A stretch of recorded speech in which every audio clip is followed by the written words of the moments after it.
मांगो, बोलिए मेरे साथ, तो तुम्हें दिया जाएगा। ढूंढो तो तुम पाओगे। खटखटाओ तो तुम्हारे लिए खोला जाएगा। ये वादा प्रार्थना है एक्चुअली। इंग्लिश बाइबल में लिखा है, शक्तिशाली प्रार्थना में एक प्रार्थना है ये। मांगना, ढूंढना, खटखटाना मतलब प्रार्थना है। आदमी बीमार पड़ा या कोई जरूरत है तो सारे दरवाजे खटखटाता है। लोगों के पास, हॉस्पिटल के दरवाजे, रिश्तेदारों के पास, जान पहचान लोगों के पास, सबके दरवाजे खटखटाने के बाद अगर पूरी दरवाजे बंद हो गए तो आखिरी दरवाज़ा आदमी, मनुष्य, परमेश्वर के भवन आता है। प्रभु के पास आकर प्रभु के पास दरवाज़ा खटखटाते हैं। चाहे शायद स्वर्ग की दरवाज़ा मेरे लिए खुल जाएगा, शायद स्वर्ग की दरवाज़ा खुल जाएगा। देखो, जब यहाँ आप आकर प्रार्थना करते हो तो परमेश्वर कहता है, ज़रूर तुम्हारी प्रार्थना मैं सुनूंगा। तुम मांगोगे तो मैं दूंगा, तुम ढूंढोगे तो पाओगे, तो खटखटाओगे तुम्हारे लिए खोला जाएगा। क्योंकि जो कोई मांगता है उसे मिलता है। कितने लोग मांगना जानते हैं? परमेश्वर से मांगना आता है। मांगो, परमेश्वर से मांगो। आपके आंसू से साथ अन्ना ने मांगा। एक स्त्री थी, उसका नाम है अन्ना। उसको बच्चे नहीं थे, बहुत साल बच्चे नहीं थे। लोग उसकी मजाक उड़ा रहे थे, गांव वाले उसकी बदनामी कर रहे थे, तो रो रही थी। तो उसको परमेश्वर का भवन याद आया। चर्च में आई, बैठी, पास्टर जी नहीं थे, अकेली आंसू के साथ घुटने टेक कर रोते हुए परमेश्वर से मांगने लगी, मुझे संतान दे, वारिस दे। चिल्लाने लगी, रोने लगी, परमेश्वर से आंसू बहाने लगी। एली भविष्यद्वक्ता आकर, एली याजक खड़ा होकर कहता है, तू क्या शराब पी कर आई है? इतना क्यों चिल्ला रही है, इतना क्यों रो रही है, क्या हो गया? तो बोली, मैं शराब नहीं पी, मैं बहुत दुखी हूँ, मेरा मन दुखा हुआ है, मुझे कोई समझ नहीं पाता, मुझे बच्चे नहीं हैं, सब लोग मेरी बुराई करते हैं, मेरी बदनामी करते हैं, मैं दुखी हूँ। मैं लोगों की बातों से सुन सुन कर मैं कुचली गई हूँ। लोगों ने मुझे बातों से चुबा चुबा के मेरा ज़िंदगी बर्बाद कर दिया। अब मुझे कोई सहारा नहीं है, मुझे सहारा परमेश्वर है। जब वो रो रही थी, प्रार्थना कर रही थी, याजक ने कहा, प्रभु के दास ने कहा, अगले साल तुम्हारे गोद में बच्चा रहेगा। तुम आंसू बहाना छोड़कर जाकर खाना पीना खाओ, खुशी से रहना। उसने वो बात को रिसीव किया, आंसू बहाना छोड़कर खुशी से रहने लगी। उसकी सोच बदल गया। उस समय उसको बच्चे नहीं है, उस समय हालत बिगड़ा हुआ था, लेकिन उसने वो वचन को क्या किया? रिसीव करने लगी, विश्वास करने लगी कि प्रभु का नबी दास बोल रहा है कि मुझे रोना नहीं है, मैं नहीं रोऊंगी। उस दिन से रोना बंद कर दी और परमेश्वर ने उसके गर्भ खोलकर उसको अगले साल बच्चा पैदा हुआ। उसका नाम उसने रखी सैमुएल का नाम। सैमुएल का नाम मतलब क्या है बताऊं? मैंने इसे परमेश्वर से मांगा है। आज मैंने यही वचन बोलना था, मांगो। मांगो मतलब, मांगना मतलब सैमुएल, मांगना मतलब सैमुएल। सैमुएल का नाम का मतलब क्या है ना, मैंने इससे परमेश्वर से मांगा है। जो लोग परमेश्वर से मांगते हैं उनको परमेश्वर सैमुएल को भेजता है। सैमुएल कौन है? प्रभु का दास है, नबी है, प्रार्थना करने वाला है। लोगों के लिए रो रो कर प्रार्थना किया, लोगों के लिए भविष्यवाणी किया, प्रभु की बातें पहुंचाया। जो लोग परमेश्वर से मांग कर पाते हैं वो लोगों को प्रभु बहुत आशीष देता है। हालेलुया। मांगो तो तुम्हें दिया जाएगा। जो प्रभु से मांगता है उसे मिलता है। अगले साल हन्ना खुशी के साथ आई, बच्चे को लेके आई और परमेश्वर के भवन में तोहफे, बहुत सारे खाने पीने चीज़ें लाकर, दान देकर प्रभु की महिमा करने लगी और कही, ये बेटा परमेश्वर का रहेगा। उसने बोला कि उसने मन्नत भी मांगी। अगर आप मांगते हो, परमेश्वर कुछ देता है तो उसके साथ एक मन्नत होता है, एक कंडीशन होता है, वो मन्नत को भी पूरा करो। उसने मन्नत मांगी, अगर मुझे प्रभु बेटा दे, वो बेटे को मैं प्रभु के सेवकाई के लिए दे दूंगी, भवन में छोड़ के चले जाऊंगी। बहुत बड़ी फैसला थी। लेकिन उसने बच्चा जब 6-7 साल हुआ, जब माँ के पास से दूध पीना छोड़ दिया, वो बच्चे को लाकर बोली, पास्टर जी ये बच्चा आज से चर्च में रहेगा, आप इसको कोई भी सेवा के लिए इस्तेमाल करो, चाहे झाड़ू करवाओ, घर में काम करवाओ, भवन में जो भी काम है सब कुछ ये करेगा। ये पढ़ाई नहीं करेगा, ये भवन में काम सीखेगा, ये भवन में आपका सहारा देगा, आपके साथ एक छोटा बच्चा आपको हेल्प करेगा। परमेश्वर ने उसी छोटे बच्चे को चुना, वही बच्चा बड़ा होकर बाद में बहुत बड़ा नबी बना। आमीन, हालेलुया।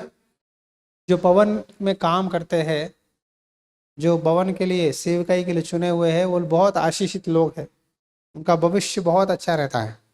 दुनिया के बच्चों से आपके बच्चों में बहुत फर्क आपको दिखाई देता है। मैं भी परसों जॉन जाइस के बारे में सब लोग तारीफ कर रहे थे, परसों भी बोल रहे थे, वो छोटे बच्चे 8 घंटे बैठना बहुत बड़ी बात है। आज शहर में हमारे बच्चे तो संडे चर्च में 2 घंटे बैठना ही बहुत बड़ी बात है। 2 घंटे बैठना है संडे चर्च में, बहुत बड़ी बात है। बच्चे चॉकलेट बिस्किट पूछते हैं, बीच में हम बाहर जाकर शॉप में टॉफ़ी दिलाते हैं, बिस्किट दिलाते हैं, टॉयलेट कहते हैं, लेकिन बच्चे 8 घंटे, पूरे 8 घंटे उन्होंने हमें डिस्टर्ब ही नहीं किए। पूरे 8 घंटे, 1:30 बजे से लेकर 10:30 11 बजे तक मीटिंग होने के बाद पूरा ऐसा ही खड़े थे। उन्होंने बोला, ये बच्चों को आपने परमेश्वर की शिक्षा में संभाला, प्रभु इनको आशीष दे। हमने नहीं देखा कि बच्चे इतना सब्र रखते हैं, क्योंकि आज बहुत बड़े लोग ही बैठ नहीं पाते। छोटे बच्चे बिना खाना खाए ऐसा ही बैठकर हमारे साथ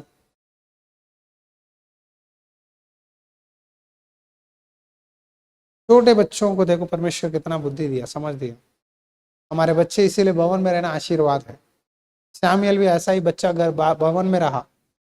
मैंने देखा जो बच्चे भवन में रहकर बड़े होते हैं, चर्च में सेवा करते, उनके ऊपर स्पेशल अनॉइंटिंग होता है, एक स्पेशल अभिषेक होता है, वो बाहर बच्चों में नहीं होता। उनके अंदर ना समझने की शक्ति, समझने की हालत, आपके घर में कोई दिक्कत है, कुछ प्रॉब्लम है, वो लोग बाहर बच्चों से भी बहुत बेहतर से समझते हैं कि मम्मी का प्रॉब्लम ये है, डैडी का प्रॉब्लम ये है। मैंने ऑब्जर्व किया, उनके अंदर बहुत सब्र होता है, पेशेंस बढ़ता है, समझते हैं, प्रार्थना करते हैं। चाहे आपके सामने नहीं दिखाई देते, लेकिन वो अकेले प्रार्थना करते हैं, बोलते हैं, प्रभु यीशु मुझे मदद कर, हमारे घर में प्रॉब्लम है। मांगना है। आज परमेश्वर बोल रहा है, मांगो तुम्हें दिया जाएगा। तुम में से कौन, पढ़ो वचन 9 से, तुम में से ऐसा कौन मनुष्य है कि यदि उसका पुत्र उससे रोटी मांगे तो वह उसे पत्थर दे, या मछली मांगे तो उसे सांप दे।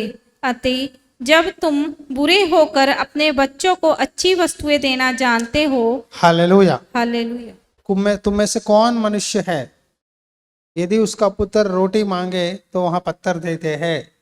ऐसे माँ बाप भी है। आज बहुत सारे केसेस क्या है ना, हमारी माता मुझे मेरा हिस्सा पैसे नहीं देती, अपना घर जमीन पूरा अपने नाम पे रख ली, हमारा हिस्सा हमें नहीं देती, हमें सताती है। बुजुर्ग हो गई लेकिन बहुत हार्ड है, नहीं देती।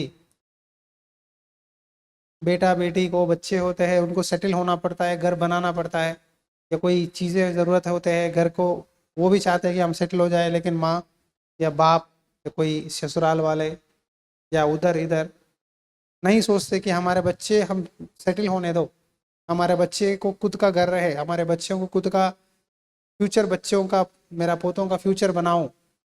मैं कितने साल ये घर को या चीज़ों को या खेतों को मैं रखूंगी अपने हाथों में, मैं दे दूंगी तो उनका ज़िंदगी बनेगा। ये दिल वाले हाथों से गिन सकते हैं। आज सब लोग पत्थर बन गए, मैं क्यों दूँ, मैं दूंगी तो मेरा बच्चा मुझे घर से भगा देगा, मेरे बहू मुझे दे ही देगी। सब लोग इनसिक्योरिटी फीलिंग है, किसी को भी ना भरोसा नहीं है दूसरों पे, बच्चों पे नहीं है, ना बहू पे नहीं है, ना ससुराल पे है।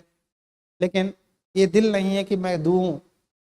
आपको मैं सिखा रहा हूँ, हम मसीह लोग, हम अपने बच्चों के लिए देना है, तभी हम सच्चे माँ बाप हैं। ये तकलीफ, ये दर्द मैं देख रहा हूँ बहुत लोगों के जीवन में, घरों में। देना है। देखो, हाथ इस तरफ बंद के रखोगे ना, ना आप खुश रहोगे, ना दूसरे खुश रहेंगे, ना आप आशीष पाओगे, दूसरे आशीष पाएंगे। जब हाथ खोलोगे ना, जब देना चालू करोगे ना, परमेश्वर आपको देगा, परमेश्वर आपको ब्लेस करेगा। मैं अभी भी जानता हूं, मेरी माँ जब मेरा हिस्सा देना था, मेरी माँ दे दी। बोली बेटा मेरा हिस्सा भी तुझे ही दूंगी, क्योंकि तू भवन बना है, प्रभु का काम कर रहा है, तुझे कोई कोई सपोर्ट नहीं है, ना तुझे समझता है, ना तुझे, तू कैसे जिएगा, तेरे बच्चे हैं, ये काम कर, मेरा हिस्सा तेरा हिस्सा, दोनों हिस्सा तू ही ले ले, तू जिंदगी जी। पता है मेरी माँ को स्टंट डाल के पूरे 8 साल हुए, एक ही स्टंट डालकर, अब तक वो चंगी है, प्रभु की दया से चर्च जाती है, प्रार्थना करती है, उपवास रहती है। क्यों पता है? उन्होंने देना सीखा। मैंने देखा उन्होंने अपने जीवन में, जब भी मैं घर जाता हूँ, खाली हाथ नहीं भेजती, हाथ में पैसे दे के ही भेजती है। देना परमेश्वर ने सिखाया उनको, इसीलिए वो चंगी है। मैंने देखा कुछ लोग बच्चों को नहीं देते, इनसिक्योरिटी, वहाँ दूंगी तो मुझे घर से निकाल देगा बेटा, मुझे बेटी नहीं देगी, मेरा पैसा, मेरा घर, मेरा मेरा मेरा। पता है उनके साथ कोई नहीं रहता, वो जिंदगी भर वही घर में अकेले सड़ते रहेंगे। लेकिन जो देना जानते हैं बच्चों के लिए, बेटी के लिए, उनको ना प्रभु अच्छी चंगी सेहत देता है, चंगी हालत देता है, खुश रहते हैं, शांत रहते हैं। देना है, हम नहीं करेंगे तो कौन करेगा? वचन में इसी बार लिखा है, तुम में से ऐसा मनुष्य कौन है, यदि उसका पुत्र उसे रोटी मांगे तो उसे पत्थर दे? हाँ जी, अगर आपका बेटा आकर पापा पापा डैडी मेरा घर रेंट पे रह रहा हूँ, मुझे किराए मकान नहीं मिल रहा है, आप थोड़ा बहुत हेल्प कर दो, मैं लोन लेके अब थोड़े बहुत क्या है वो बयाना के लिए पैसे दे दो, बाकी का मैं लोन बना के घर बना लूँगा, हेल्प कर दो। तो पापा बोलेगा बेटा सामान, घर छोटा हो गया, काफ़ी नहीं है। अगर पापा आपका बोल दिया या मम्मा बोल दी, बेटा एक काम तो कर, छोटा मकान ले ले, 5,000 वाला किराए, 10,000 क्यों, एक काम कर, ये सामान आधा बेच दे, थोड़े सामान से रहना, तो आप क्या समझोगे? बोलो, तुम क्या समझोगे? तुमने पूछा पापा प्लीज मुझे थोड़ा बहुत बयाना दो, मैं घर बना लो, घर खरीद लूंगा, मैं रेंट पे नहीं रहना चाहता। अगर पापा कहेगा इतना किराया क्यों भर रहा है, छोटे घर में जा, आधा सामान बेच दे, मतलब पापा का मन में तुम्हें देने के लिए नहीं चाहते। तो आप में से बहुत घरों में यही हालत है, क्योंकि ना मन नहीं है, इसे क्यों दूँ, मैं बीमार पड़ूंगा तो मेरा दवाई का हॉस्पिटल खर्चा कौन देखेगा। मतलब अंदर से, अंदर इतना भी भरोसा नहीं है। आज पूरा दुनिया ऐसा ही है, कौन देखेगा। अब घमंडियाँ आते हैं पड़ोसियाँ, बेटा बेटा बहू बहू बोलकर सब मत देना, बेटी बेटी बोलकर, कल तुम्हारी बीमार पड़ोगी तो कोई नहीं देखेगा। पता है जो देते हैं उनको ही देखते हैं, जो नहीं देते वो लोग लाचार पड़ जाते हैं। भाई चाहे पैसा भी हो ना, जब हॉस्पिटल का इमरजेंसी आया कोई लेके नहीं जाता। ऐसे बहुत सारे केस होते हैं। आप हार्ड मत रहो, बच्चों को प्यार दो। इसीलिए प्रभु ने कहा अगर तुम्हारा बेटा रोटी मांगे क्या तुम पत्थर दोगे? नहीं देते, हम एक रोटी मांगे तो हम 10 रोटी खिलाते, देना है। लिखा है यदि मछली मांगे तो क्या सांप दोगे? हाँ, मछली खाने का चीज है, सांप क्या है? जहरीला है। सांप काटता है, डसता है, लोगों को मार देता है। क्या तुम मछली के जगह में सांप दोगे? मतलब खाने के मीठे के बदले जहर दोगे? दे रहे हैं जहर। कई सारे माताएं अखबार में बच्चों को जहर मिला के खाना में देकर मार रहे हैं। बच्चे माँ बाप को मार रहे हैं, माँ बाप बच्चों को मार रहे हैं। अंत के दिनों में हम लोग हैं।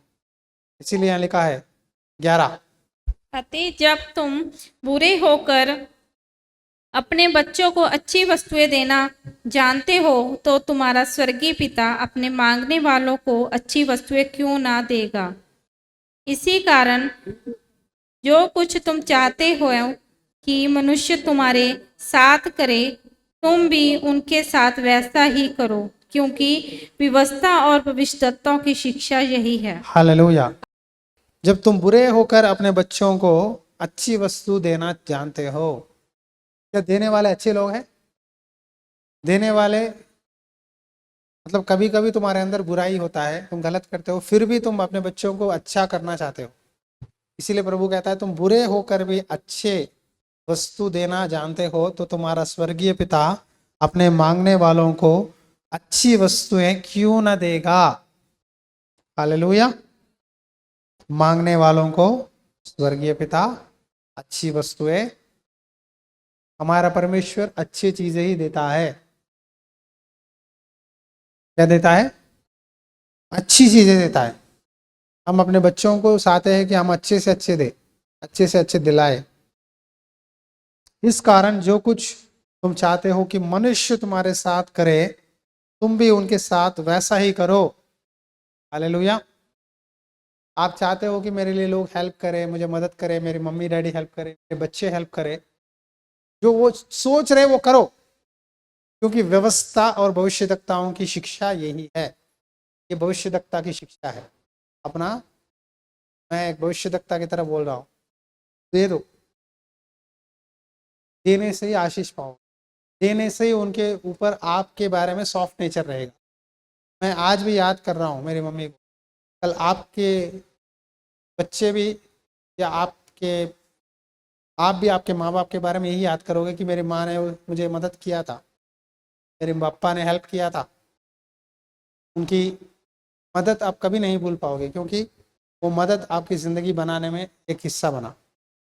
घर बनाने के लिए एक एक ईंट जोड़ने से ही घर बनता है, एक एक पिलर बनाने से ही, कॉलम जोड़ने से ही, पिलर जोड़ने से ही घर बनता है। बिना पिलर बिना ईंट से घर नहीं बनता। इसी तरह वो एक छोटा मदद, एक छोटा मदद से ही आपका जिंदगी बनता है। तो प्रभु का वचन में लिखा है, जो कुछ तुम चाहते हो कि मनुष्य तुम्हारे साथ करे, तुम भी उनके साथ वैसा ही करो।